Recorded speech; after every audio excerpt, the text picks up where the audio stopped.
दिल्ली में कथित शराब घोटाले को लेकर अब दिल्ली के मुख्यमंत्री और आम आदमी पार्टी के मुखिया अरविंद केजरीवाल को ईडी ने 2 नवंबर को पूछताछ के लिए समन भेज दिया है।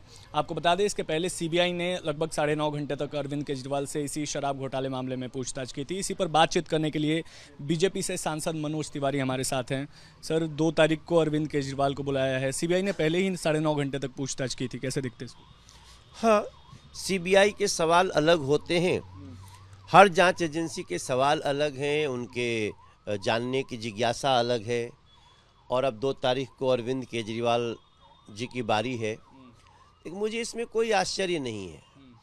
मैं तो शुरू से समझ रहा हूँ कि जिस आम आदमी पार्टी के अंदर ट्वीट भी करना होता है तो अरविंद केजरीवाल जी की योजना से होता है। जांच एजेंसियों को जवाब क्या देना है इसकी भी ट्रेनिंग होती है, यही बोलना है। उस पार्टी में इतने बड़े बड़े घोटाले हो गए तो वो बिना अरविंद केजरीवाल जी की मर्जी के हो ही नहीं सकते।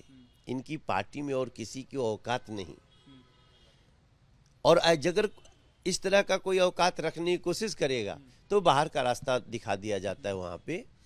इसलिए अरविंद केजरीवाल मास्टरमाइंड हैं, और हमें आश्चर्य इस बात की भी नहीं है, क्योंकि हमें पता है कि माताओं बहनों की हाय लगती है।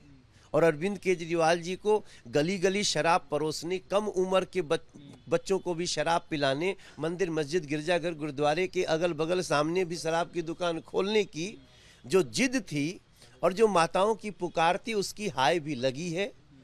2 तारीख को आम आदमी पार्टी को जो शंका है, मुझे भी वही शंका है कि अरविंद केजरीवाल जेल के सलाखों के पीछे न चले जाए। लेकिन हमारा ये मानना है कि सब कुछ डिपेंड करता है जवाब पे।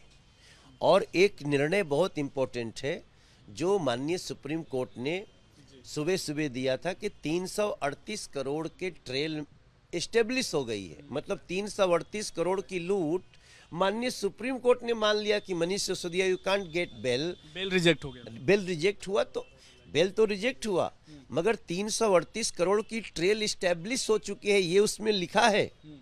तो 338 करोड़ का अगर ट्रेल इस्टेब्लिश है तो अरविंद केजरीवाल जी जवाब दें कि वो पैसे कहाँ गए। अच्छा, लेकिन मनोज जी, आम आदमी पार्टी के नेताओं की बात करें, खासकर सौरभ भारद्वाज या आतिशी की, तो ये कह रहे हैं कि बीजेपी ने ठान लिया है कि आम आदमी पार्टी का सफाया कर देना है, पूरा खत्म कर देना है। ये बीजेपी का अब बन गया पूरा मूड। देखिए, ये तो दिल्ली की जनता को भ्रमित करने के लिए बोलते हैं, विक्टिम कार्ड खेलते हैं। कोर्ट बीजेपी नहीं है, कोर्ट की टिप्पणी बीजेपी की टिप्पणी नहीं है। बेल देने का काम बीजेपी नहीं करेगी, वो तो कोर्ट कर रही है, और कोर्ट बेल नहीं दे रही है। माननीय सुप्रीम कोर्ट ने भी, जो मैंने कहा ना कि मनीष सिसोदिया को भी बेल देने से इनकार कर दिया, तो ये लोग जनता को भ्रमित करने के लिए ऐसी बातें करेंगे।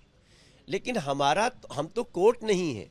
हाँ, हम ये जरूर कहेंगे चोरी हो रही है, चोरी के कारणों का मीडिया भी करेगी, जैसे बीजेपी करती है वैसे मीडिया भी नहीं किसी को छोड़ेगी। हम भी गलती करेंगे तो हमको मीडिया नहीं छोड़ेगी।